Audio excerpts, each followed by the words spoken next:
I do not believe how good you timed that then. For anybody who's paying any attention, he was actually having a big drink as the countdown to start was on, and he literally put it down on 0. You might have heard the dunk right as it started. That's How are you, mate? that takes years of experience. I'm doing good. How about you? How's everything out there in Australia?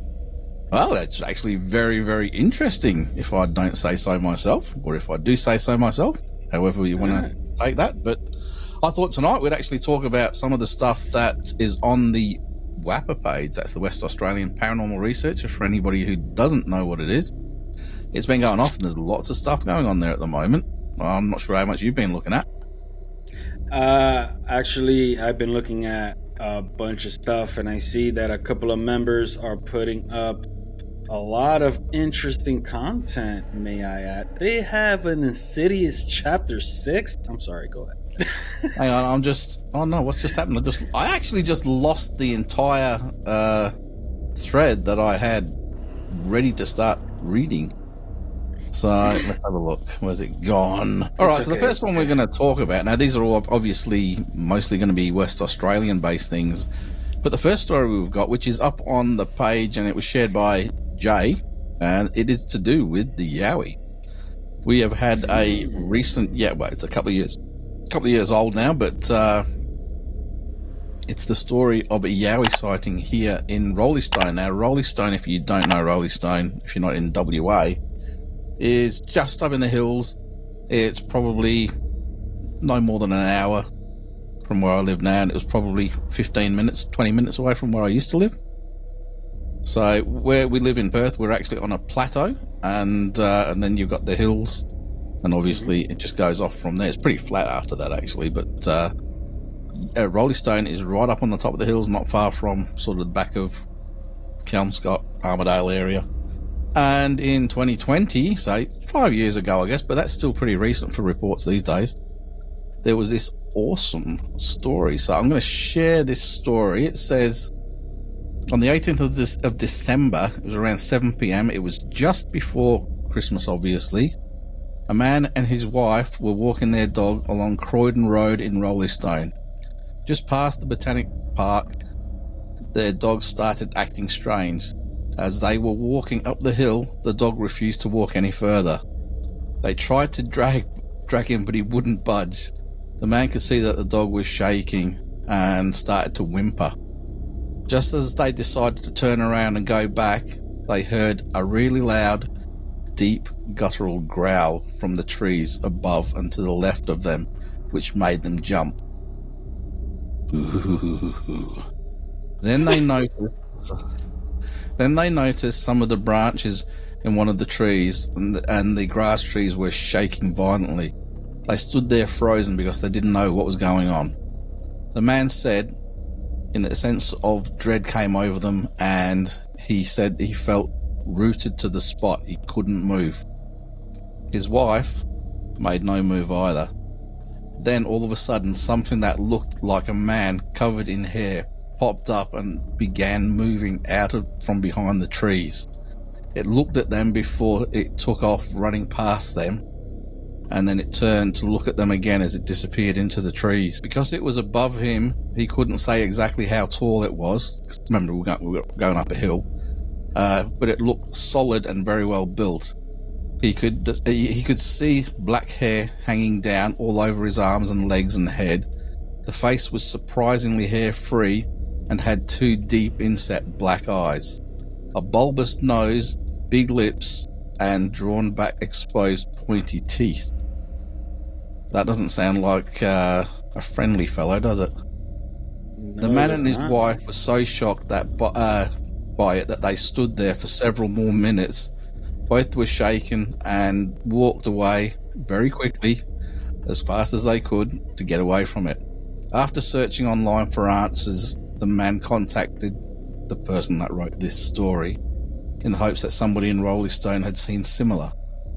So he's asking then if anybody has seen it, but on researching it, he came up with a Yowie is what they witnessed. How would you go with something like that? That was in the southern suburbs of Perth a few years ago. So they are out there. Well, first off, I want to give a shout out to Ray Doherty.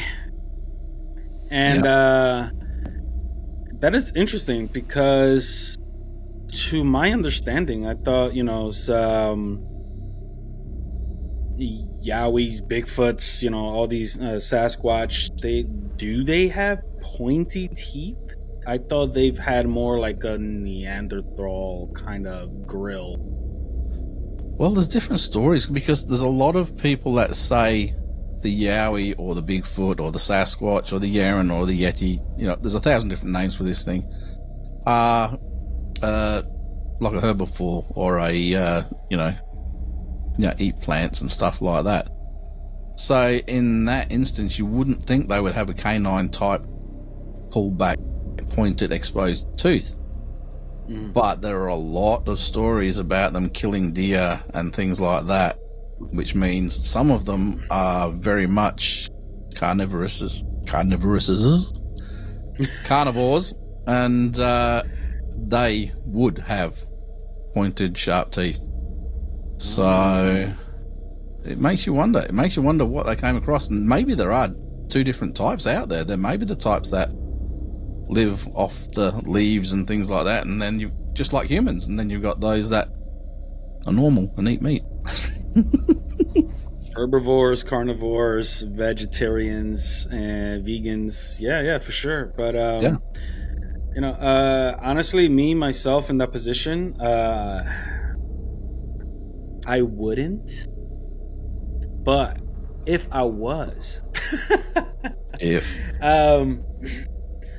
I would basically like that scene from The Simpsons where Homer kind of walks backwards into the bush, like all anonymous. And that's it. That's really not much. That's what they say you do if you have an encounter with a snake. First thing you do is stand still, very still. Okay, because they can sense movement, and if they feel any kind of a threat, they can go into an attack mode. They're not actually usually an aggressive animal, a snake, even the deadly ones that we have over here.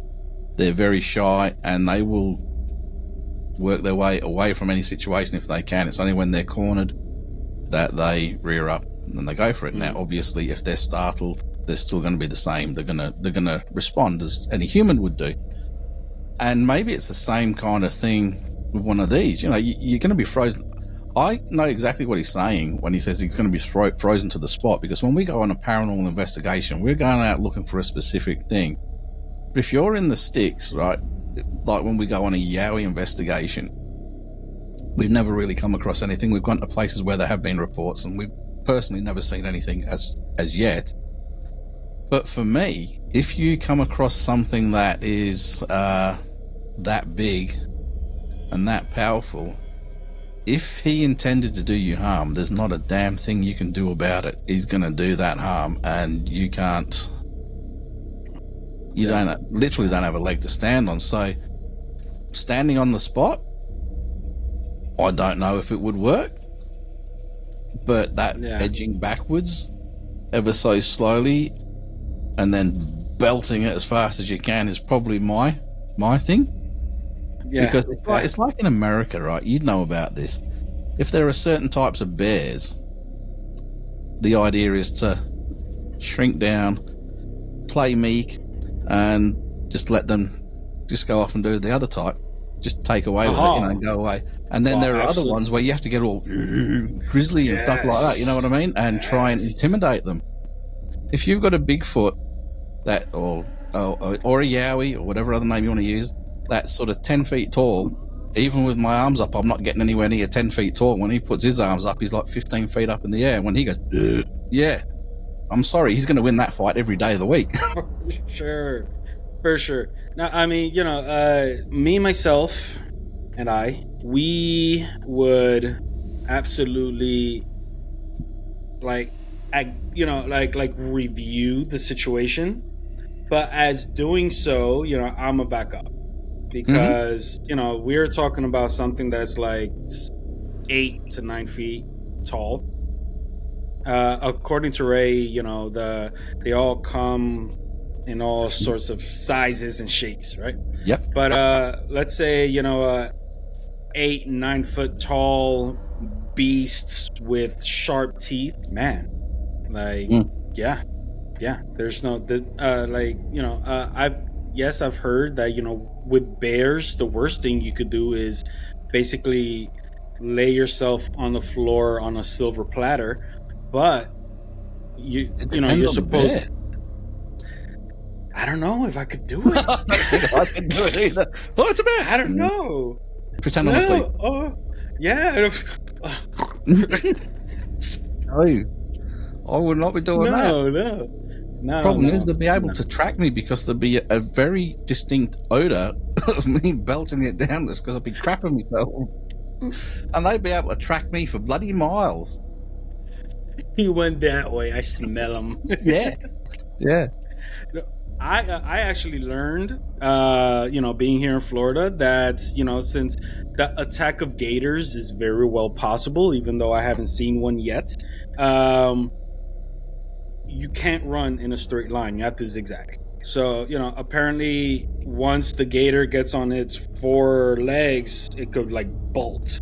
But if you start running zigzaggy, it can't really follow or track you. So I'm like, okay, so what is this? Yeah, I mean, like the Sanderson sisters from what's that witchy film that they're in, Hocus Pocus.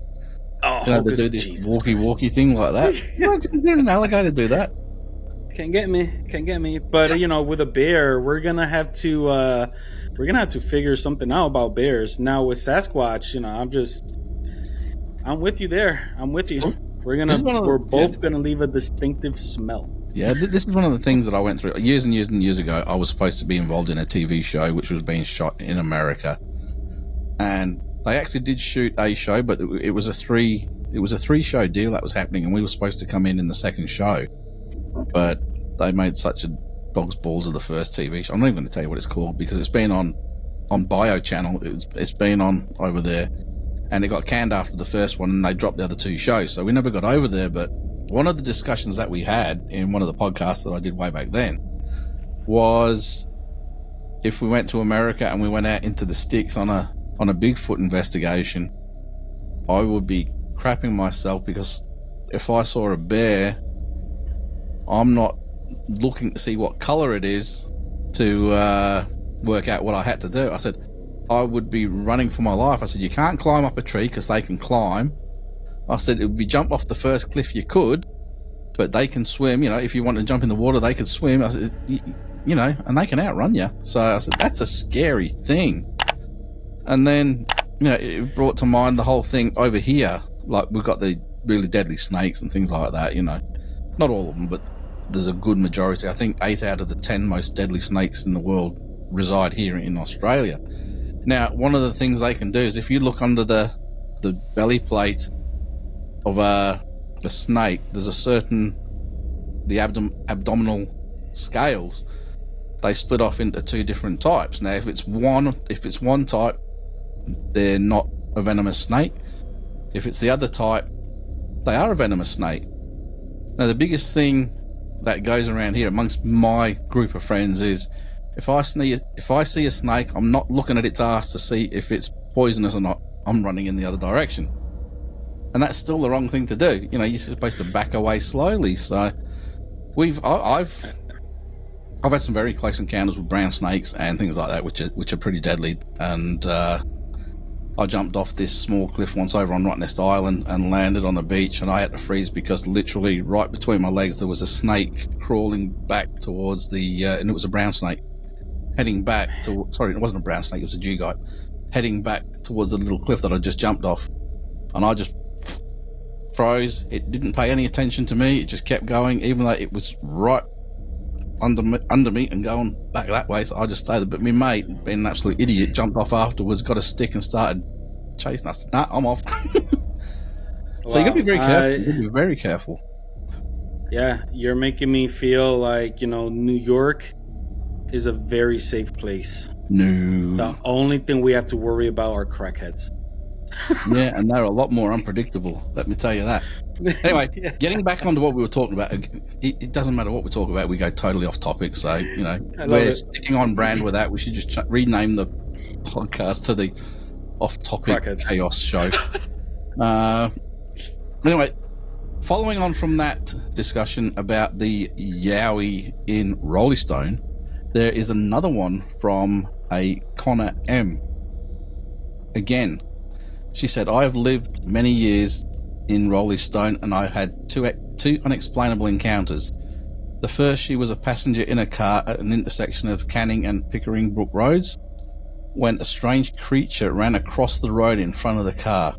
It was a dark-coloured and hairless animal with no tail, but it moved in the strangest way, and it was running on all four legs, but it was unlike a fox or a dog. It was hard to describe because she's never seen an animal move like it before. Very straight-legged. It crossed the intersection in probably 3 bounds. And then she said, she moves on to say her second experience was years later when she heard a scream I can only describe as terrifying, and it made all the hairs on her body stand on end. I've never had such a physical reaction to a sound as she did that time. She's observed much of the wildlife in the area because she's lived there for so long and she called it home, including things like wild pigs and many other indigenous animals and stuff like that. And to this day, she still can't explain what she saw.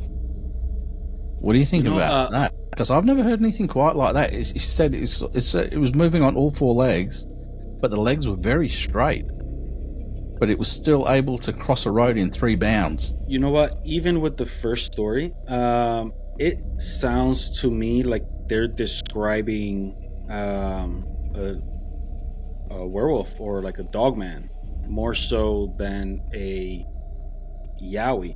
Especially from M, which, by the way, I believe she was one of the during the live when we used to do it old schools. Is this the M that used to jump on? It's a different one. It's a different one. That was MJ. Oh, okay.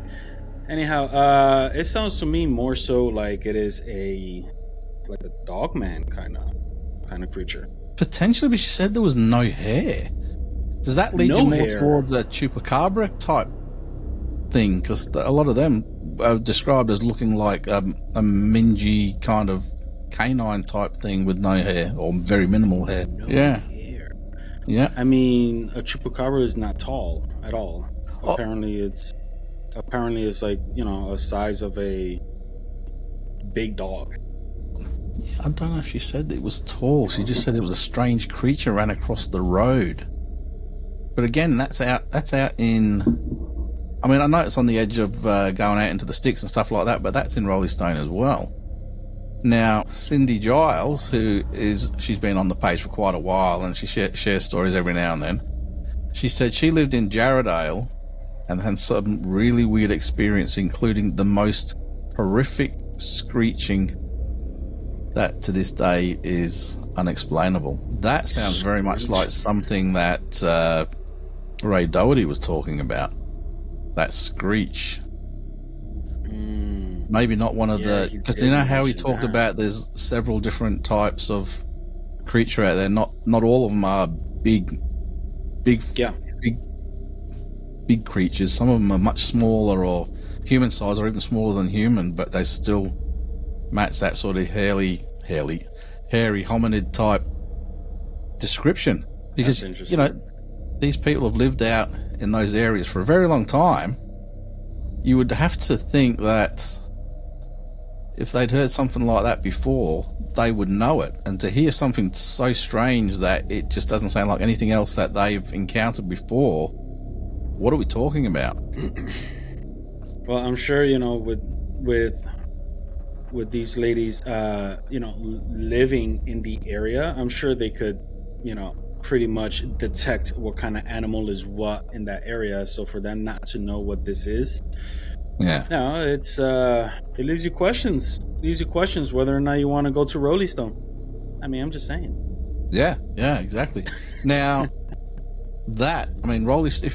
Jarrahdale is south of Rolling Stone, and then you sort of, I'm just putting them into a kind of order for you, but then you got Rolling Stone, and then you sort of you're jumping a little bit, but you're heading towards the John Forest National Park, which is where the tunnel is.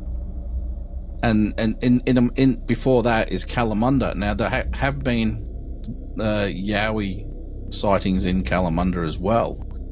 So it's like they're walking along the ridge, along the top, very, very Skinwalker ridge-ish, and they're walking along the top of the hills there, the Darling Ranges. Now, a couple of years ago, I was in contact with a guy that had actually moved over from Queensland, and he was a Yowie researcher as well. And he'd been following the migration patterns based on reports of the Yowies, and he said the way they were all heading was towards WA. So he actually set himself up over here before they were getting here, and he was setting himself up down south because he reckons that that's the way they were going to come through before heading north, which would take them right through Rolling Stone. It would take them through Kalamunda and through John Forest National Park, through Jarrahdale, and go on from there. So I haven't heard any more from him, but I wouldn't mind actually finding him and reaching out to him and seeing if he's actually had any reports, because I do remember there was one time when there had been reports in and around Jarrahdale, so we thought we'd do a double banger, and we actually went out to the Jarrahdale Cemetery to do an investigation out there, which is pretty much right in the middle of all the woods and stuff, you know, in the middle of the forest and everything. And it's a very, very, very creepy vibe out there because it's very dark, and you got this nice little cemetery which has got a lot of activity in it actually, but literally where you park your cars on the other side of that, it is just bush, big trees, bush, and you definitely got that feeling, and I think it was more a paranoia thing than anything else, but you definitely got that feeling that you're being watched. So that was very interesting. That is, I'm sorry, let's Google hairless creature walking on four legs, right? Oh, you're still back on the story from Connor M. No, I mean, I'm going off a name. I'm not sure her actual name is. I'm sure there's an Emma in there, but Connor M.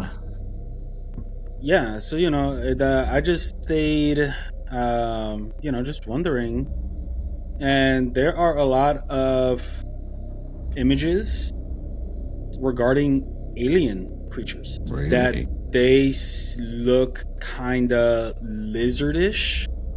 Oh, the reptilians. We're gonna spin this all around back to the Anunnaki and all of this stuff. Like, see that when I started reading these stories tonight, the last thing I thought of was the Anunnaki and Nibiru and going into all of that stuff. I just thought we were going to be talking about cryptid type stuff, because obviously they do fall under the cryptid, any animals that are unexplained, cryptozoology type stuff. And it just makes you wonder. I mean, you got to remember, here in Australia we have kangaroos and things like that, so there are a lot of strange things over here that people wouldn't be used to, but anybody that lives here is very much used to them.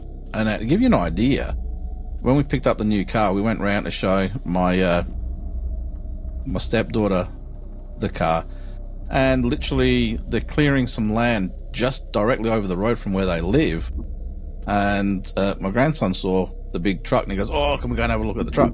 So we literally walked across the road. Now this is the middle of suburbia, well, it's right on the edge of this suburb, and we walked across past the house over the road, and we looked to the side, and there's two kangaroos watching us in the middle of the day. Usually as it's getting dusk they'll come in and stuff like that, but in the middle of the day they were there just watching. And I actually got some video and photos. I'll send them to you a bit later on so you can see what I mean about how close they were to everything. So when we talk about strange creatures here in WA, or in Australia as a whole, there are a lot out there, but for the most part everybody knows what they are, so there's no surprises there. When you hear stories like this, because they're so used to seeing these other things, that's a definite alarm bell that, all right, what is hanging around? Interesting stuff. So I just came across numerous of pictures of the same thing. So in Australia, it is known that there's Yowies, right? Yeah. Okay. Which is, in America, Bigfoot. Correct. Sasquatch Sasquatch. out there in Asia. No, right? no. Asian? Sasquatch is a North American, Canadian thing. And then you head towards Nepal, and it is the Yeti. Okay. And then as you head down through China, it's the Yeren. And then there is some, as you start heading down through Indonesia and the Philippines and things like that, they have, I can't even remember the names. They've got some very weird names for them as well. But by the time they reach Australia, it's the Yowie. Okay. So I just came across, and I'm looking into it. You know, I like to do research. So from both stories that you've read, it sounds like it's this creature, the Wendigo. Oh, the Wendigo, that's a Native American thing.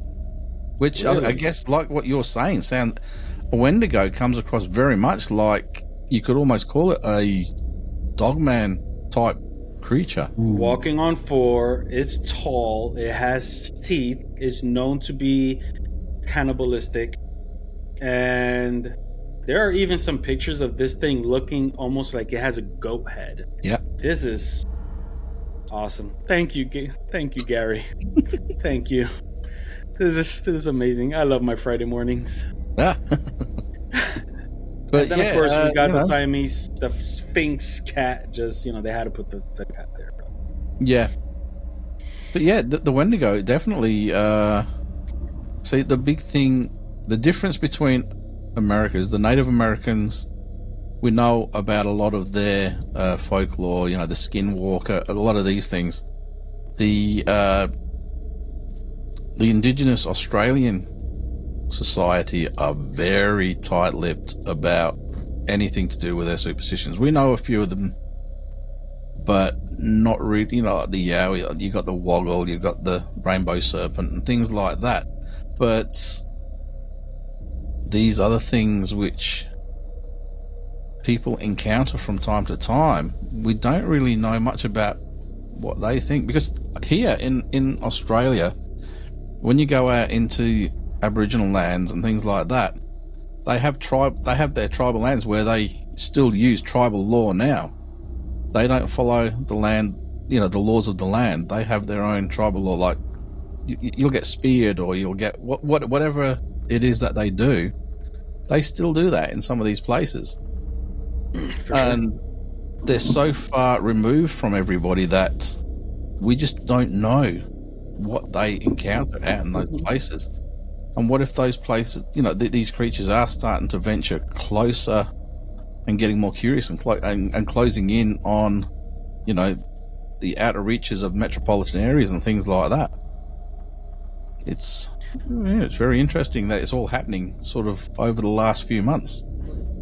I mean, that first one was a few years ago, but it is starting to pick up. So I'm wondering where it's all heading. I mean, I'll be very curious because there are still, scientists estimate that roughly 86% of Earth species are still undiscovered. 86%. Yeah. So there are potentially 8.7 million species on Earth. Yeah. 5 million left to be described. That is insane. So it kind of makes you wonder, how much stride are we doing on our own planet, right? I understand, in the ocean, we don't want to be like the submersible and try and create something in our backyards to go visit the Titanic. But there are places in the ocean that is deeper. Yeah, the Mariana Trench, places like that. That, due to how deep you get, the pressure, all this. So I understand the ocean, but there are still places in the rainforests and jungles and different areas, parts, countries that hasn't even been touched. That's crazy. And there is civilization within those. So could you only imagine, like, if one day, I know people travel and want to help and discover and and come across even cannibals, like human cannibals. But could you imagine if there was a way we could communicate and just share stories? That would be amazing. Well, because we're out of time now, so it's time to go. But here's one for you, right? The other night, we'd finished watching whatever it was that we were watching on Netflix, so we turned it off and the TV was on, and it was that old film Volcano with Tommy Lee Jones and Anne Heche. Remember that one? Okay, yeah. And watching that, I got into it, so I had to watch it all the way through because I can't just watch part of it. I had to watch the end of it, even though I know what's happened because I've seen it bloody 100 times. But it actually made me think that, the volcano's going off under LA. You think about it, right? The lava is underneath all of us right now. Right now, as we are talking here, there is lava, and we don't know how far down that lava is. Right? What if there are giant chasms and caves and tunnels below us as well? What could be living down in them? Right under our feet, right now. Undiscovered because we're just not looking there. I mean, it just feels like we're not looking. Exactly, that's what I just said. We're not looking there. We don't even know if there are tunnels down there. But one would suggest that there are definitely tunnels down there, whether they're big enough to travel, and definitely if there is the ability of, plant life down there that could feed an animal down there. You look when you go down into the Mariana Trench, right? There's no light. It's so deep, light doesn't get down there. So the animals down there now have developed luminosity so that they can see things and they have their own way of living. If there are creatures that are in caves below us right now, all around us, they could be a massive... If they all came up all at once, can you imagine the battle that would happen? So, what if? What if all of these, cryptids, all of these, that we categorize as paranormal creatures? What if they're from those places that you were talking about? And just one, maybe two come out. All right, here's the next. Find their way, or find their way out, and they just can't get. They due to walking around, getting lost, they just can't find themselves going. This actually reminds me of an old 80s film with. I can't remember the guy's name. The guy that always had the geeky hair. He was on Weird Science and all of those things. Anyway, there was a film from the 80s called Gnome the Gnome. What? Upworld. The film was called Upworld, and it's about Gnome the Gnome. That's how he pronounced himself, not Norm the Gnome. Gnome the Gnome, and he came up, and there was something that some stone or something that had made its way to the surface, and somebody he had to get it back to take it down to save his world and stuff like that. But what if that is actually a very viable possibility? And then if you want to take it to that next step, when we talk about Bigfoot and stuff, we've all talked about them disappearing like that, and we start talking portals and things like that. What if these portals just lead to cave systems below us, all around us, and that's where they live? And if you watch that TV show on Stan called From, those weird ass creatures that were in that, they live in caves underneath the town. I remember that. I'm waiting for the next season because it's getting really good now. But it just goes to show you, we don't know what's below our feet. We could say, yeah, they're 5 miles down, 10 miles down. They could be 10 feet below us. We wouldn't know until they came up through the floor. That's interesting. Quite often when there's an earthquake and the ground cracks and stuff like that, they find some of these cave systems. We could be quite literally inundated and we could be a minority on this planet, surrounded by Bigfoot type creatures that inhabit the cave systems below our feet. That is a scary thought. And that is a good spot to finish the show. Yes, because I wanted to share something with you. Well, you better do it. You're gonna like. Are you going to share this after the show or before we go? No, I'm gonna say it now. I'm gonna say it Go on now. then. So, yeah, I'm not gonna name the place where I work at, but I was told to go around and collect paint samples from all the buildings. Mm-hmm. So where I work, there is a military division, bunch of buildings, military. I went in there with my partner, and we split up getting paint samples. I'm not gonna say I got scared, but I started thinking about the back rooms. Yep. Because I'm collecting this disgusting shade of yellow. Yellow? And then I hit this corner and it was just empty space. All liminal over. space. Liminal spaces. Yeah.